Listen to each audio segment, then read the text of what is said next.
Hello guys, how's it going? My name is Dalaran. We take a look at enhancement shamans, and now it's time to take a look at warlocks and all the changes they're getting with the new build, mostly Affliction.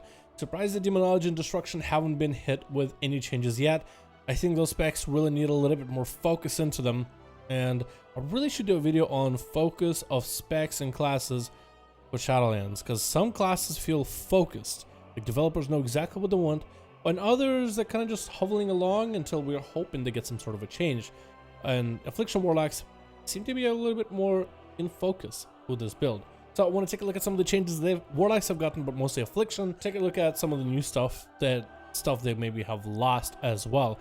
First of all, there's a curse that's missing. There's a Curse of Doom. Curse of Doom is kind of cool. You know, you put a curse on the target. After a minute, it'll take a bit of shadow damage, but that's about it. And it was kind of a boring curse. The other curses, like Curse of Tongues, reduces enemies' casting speed. Curse of Exhaustion, which has been added to the game as well, reduces target's movement speed by 8 seconds. That's cool. Curse of Recklessness, make the enemy do more physical damage, but also take more physical damage and will not fear in fleeing combat, and things like that. So curses are cool, but Doom just didn't really do anything. Like Weakness can reduce enemies' speed between attacks by 2 minutes. This can be useful in a dungeon or raid or even PvP to debuff the enemy. While certain classes buff allies, warlocks try to debuff enemies to see if they can get an edge over them. And that's how they do it. Through curses. It's going to be the big new mechanic for them. And Doom, all it is do some damage. It didn't really do anything special or amazing. Doom is going to be reused back for Demonology as I think a basic ability now. But that's gone, and Curse of Exhaustion is there, and we welcome it to the addition of the family of Warlocks. Now, there's a couple of different abilities that also have been changed a bit. I don't think there is a new one here. No, yes there is. Fell Domination. This ability has been added as well. What this is a 3-minute cooldown. Normally your pets take a good 5.4 seconds to summon. And let's say you're mid-combat, you really need to swap a pet, maybe in raids. You won't really be able to do that as a Warlock. While with Fell Domination, you'll be able to press it and swap to a pet with the shortest cast time possible. This can be useful in PvP situations. This can be useful in raiding situations to be able to swap in a pet. I think this will be useful for Affliction Warlocks and Destruction Warlocks more than Demonology, since Demonology mostly plays with that one same pet. That's the Felguard. So, still a cool ability. Maybe if your pet dies immediately, you need to summon a quick one in succession. They added a 3-minute cooldown for you just to do that. Take a look at Affliction Warlock changes. Your Soul, Shadow's Embrace, and Talents have been changed a bit. Shadowbolt now comes with a debuff. So, Shadowbolt for your Affliction Warlocks have been a little bit of a lame spell. Right now in Battle for Azeroth, I think it does maybe way too much damage, and it's too big of a filler ability. Blizzard wants to give it something interesting, so now Shadow's Embrace is baked into your Shadowbolts. So as a Affliction Warlock, you do want to use Shadowbolt as a filler, but now you have more than a reason of just like, hey, let me just do whatever damage. Now you maintain a debuff on enemies. That's passively there. That's baked into the spec. And that's really, really cool. The whole point of Affliction Warlock is to debuff enemies. Mostly through damage over time abilities like Corruption, like your Agony, like your Unstable Affliction, but now you get to debuff them with Shadow's Embrace. This together with Haunt could be a very interesting sinister combo. And now it means that you don't always have to run Haunt, since this ability is basically almost all the time there. So that's really cool. Also, Unstable Affliction no longer has a target cap. So Affliction can be put on this guy, and on this guy, and on this guy. But Unstable Affliction no longer does the whole thing where the enemy takes 10% more damage. This still generates a soul shard if the target dies with this dot. And if this gets dispelled, it apparently is supposed to do quite a lot of damage. So this does 1,000 shadow damage over 16 seconds, 1,125, and this silences the enemy if this ability is dispelled. This is about 820 dot damage, 833. So all your dots do a little bit of damage here and there. Take a look at some of the other things that are to Warlock are talents, so let's take a look at those. And if I can maybe somehow get my pet to just stop attacking, we might be able to mess around with these. First row. Nightfall procs a little bit more the more corruptions are on enemies. It's not going to be linear, but you are going to have slightly better chances the more corruptions are up. Inevitable Demise as a trait has been added, baked in instead of Deathbolt, which is now a PvP talent. Inevitable Demise is now going to make it where every enemy attack with Agony is going to increase the damage of your drain life by 5%, stacks up to 50 times, so you have a 100% damage increase for your drain life. Cool ability. Or you can go for Drain Soul. Now, normally we go for Drain Soul for the extra damage, but now Drain Soul is actually just an easier ability for you to manage your debuff, because it's more instant than having to wait for a Shadow Bolt to fly at the enemy, and you can kind of... You can kind of just like have a cutoff for your Drain Soul before you use other spells. So if you want to manage this debuff on multiple enemies, Drain Soul is now going to be the ability to do that if you want to. Still going to be a good execute ability if you want to do it, but now if you want to manage debuff a little bit better than Affliction, Drain Soul could be easier for it. But Nightfall could also be in some cases because it procs more. Inevitable doesn't play into that playstyle at all. Instead, it lets you go for the full drain life. So you want to make sure that you're fully set up with all your dots and debuffs before you go for it. But still, pretty cool.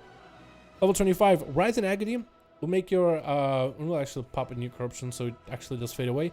Rise in Agony will make it so that your Agony will start at 4 stacks, kind of like the trait does, and it will ramp up to 18 stacks. So if you want the trait back into the spec, it makes Rise in Agony much better trait, talent, to get Agony to ramp up a little bit faster so the enemies just take more damage a little bit quicker, and the ramp up is going to be higher if you want to wait for it. But either way, a really good choice to make Rise in Agony a much better option.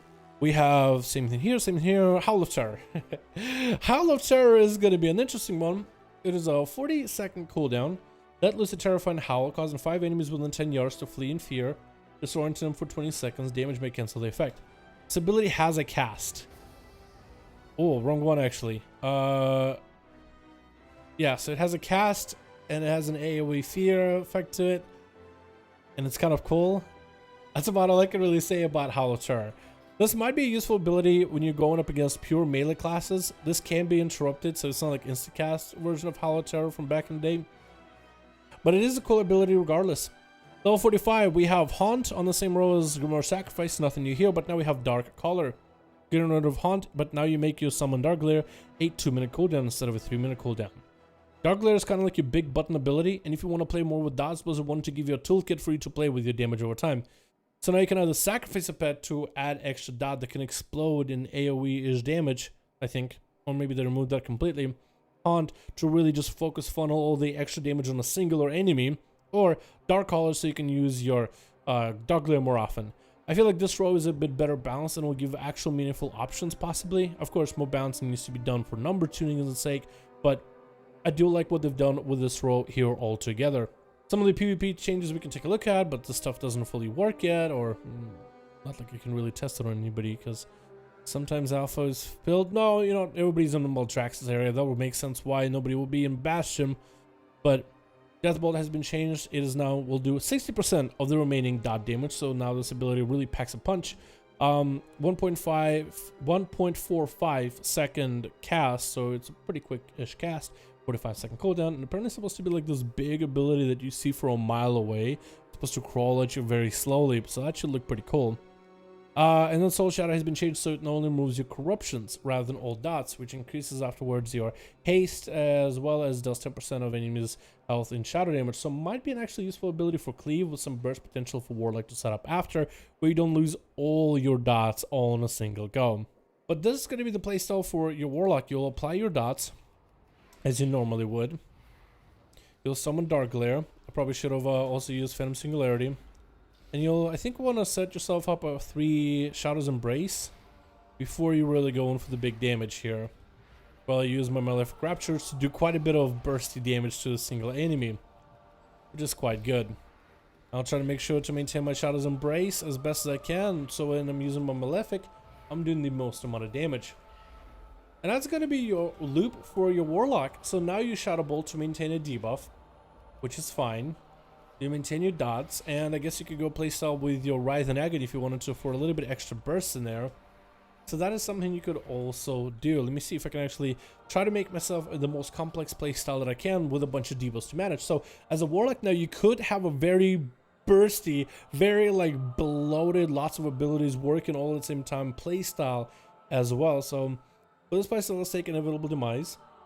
We'll take Rise in Agony. We'll take Haunt. And we'll kind of use all our abilities together for this big punchy burst. We'll give it about a minute. What have I done our caller? Okay, so I could wait. Nah, it's gonna be about the same time waiting. So we'll wait for Summon Dark Glare. Try to go for a little bit of this damage early on. Dots up. Okay, beautiful. We should go for Malefic, one Shadow Bolt, just to make sure we refresh it. Bunch of Malefics on top of it. Shadow Bolt again. And trying to maintain our damage as best as possible. UA is about to fall off. Agony needs to be refreshed. We got all our debuffs all at once while Dark Glade is doing stuff. And now I feel like we have truly hit the playstyle that I've always wanted to play for Affliction Warlocks, where we're just managing debuffs on an enemy. I never want from Affliction Warlocks to feel like I'm just bursting the enemy with a bunch of Shadow Bolts, right?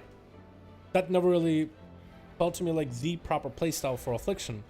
But rather what felt to me proper was a playstyle of managing debuffs on my enemy. That's all I'm trying to do. My dots are there, I got a bunch of debuffs, the enemy is melting little by little, and all I'm doing is just trying to micromanage the enemy. I'm playing the manager simulator here while playing my Warlock. And that's what I really like about this change that Blizzard has done. And it still gives you the playstyle of Malefic Rapture, which I'm a huge fan of, because let's say if you want to explore your horizons here, you could include 2 targets into the scenario. And now you're managing 2 dots on 2 separate enemies. I'm going to Shadow Bolt him here. Shadow Bolt a little bit here. Let's go for a Drain Life just so we're not sitting on our stacks of Enable Demise. And now we got to try to reapply our dots here. Before we get rid of the dots, trying to maintain our dots. Oh, the stacks have fallen off. The management wasn't proper.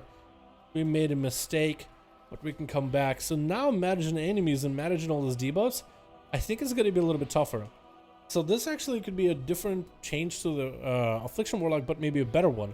Where you want to play Absolute Corruption, where you want to play Wrath and Agony. You could go for Enable Demise, but maybe you might even want to play Drain Soul, so you can stack this buff and maintain it much easier. So now you can have different playstyles depending on how you manage your enemy. If it's a heavy management, Drain Soul might be just easier for maintaining your dot. If it's way too many enemies, you'll want to reduce how many dots you put up, but you're putting up more dots anyway, and you're still going to be able to get value from Malefic Rapture, so you want to remove Siphon Life. Maybe you'll want to go Absolute Corruption just so it's one less dot to manage. Like for example, let's say if it is 2 targets, I think that'll be really cool because there's some meaningful choices, meaningful questions, and meaningful options for your Affliction Warlock to take, which is what I like, is when Blizzard offers like actual meaningful choices for you to pick from. So we will want to make sure we go Unstable UA, Agony of this, Unstable UA, Agony of this, maintain dots here, maintain dots here. We can go for a re-UA and a re-UA here, pop our cooldowns here, because that's going to be a lot of damage. Re-manage, re-maintain, Malefic Rapture spam on 2 targets as we just blasted them apart. We got our perfect setup. Both targets are actually taking big lashes of damage. What we can do here is maintain, maintain, re-UA, big lashes, and there we are. Now we're doing a much easier job of maintaining and doing quite a bit of substantial damage to 2 targets. Because each target has, what, 3 dots on them? Which doesn't seem nearly as big, but still pretty decent in my opinion. And doing quite a bit of damage from there on. And every time we have our Summon Dark Glare, we want to do some similar of a setup. Which, oh, gonna fall off the debuff. No, no UA. Ah, Agony at least is set. So yeah, I feel like I made the job of managing all these dots a little bit easier for myself, but I now gotta be on my toes about it, right? Gotta make sure I maintain Shadow's Embrace, which is honestly kind of fun if you like this type of playstyle, right? Managing debuffs, just making sure that both enemies have debuffs, and then be able to go out full lashes of pain on them with Malefics. Just a bunch of Malefic damage up and running. Corruptions are constantly on them, so it's one less dot for me to manage. Makes this so much easier. I can start adding an extra target into this just for fun of it. Agony again. So now I'm really playing full management here. I'm looking for all the timers, looking for all the buttons, looking for which of these enemies needs more focus and more attention. And it's kind of nuts, kind of hard, but I'm actually kind of enjoying this, not gonna lie. Yeah, so this is totally potentially could be quite interesting for your Warlock. But I guess we'll just have to see what the breakdown for damage is for Affliction as time goes on. This is still early alpha, so not everything is set in stone. None of the add-ons really work for us to take a look at these numbers, so maybe like in dungeon scenario or something, you might be able to notice a difference here and there. But once we're able to really extrapolate more of this information a little bit better, then I think we'll have a little bit easier time figuring out where Blizzard is taking Affliction. But I do like it. It seems that they're really trying to really bake into more of this damage over time, managing debuffs type of playstyle, really let you play with your dots rather than other than like Shadow Bolt spamming. But I guess we'll have to see how the damage numbers are going to be in the breakdown at the end of this. But so far I like the changes. I like some of the challenge choices. I like some of the Affliction choices overall. I think it's going to make it a better playstyle. I do like the cleave potential that it can do, at least with the build that I had. But this has been the new version of Affliction that has gotten a bit of an update. Thank you guys so much for checking out this video. I do hope you guys enjoyed. You guys let me know what you think about Affliction. Do you like where it's at? Do you not like it? In terms of damage numbers, this isn't set in stone, right? The numbers of damage you can see right here, that's not set in stone. Corruption might not do 725 damage. It might do more, might do less. UA might not do 1000 damage over 6 seconds. Well, it's going to do more if you're higher level, because of a whole ability that's now available at level 56. But stuff like this, like, they're not set in stone, they're not finished just yet, right? There might be more for us to experiment with. So look, in terms of the playstyle, what are your thoughts? I guess the best question, because damage is going to change. The Blizzard is going to do a damage adjustments towards the end of the alpha beta cycle. But what do you think of the playstyle so far and the changes of Affliction? Thank you guys so much for checking out this video. I do hope you guys enjoyed. Let me know your thoughts, and I'll see you guys all in the next one.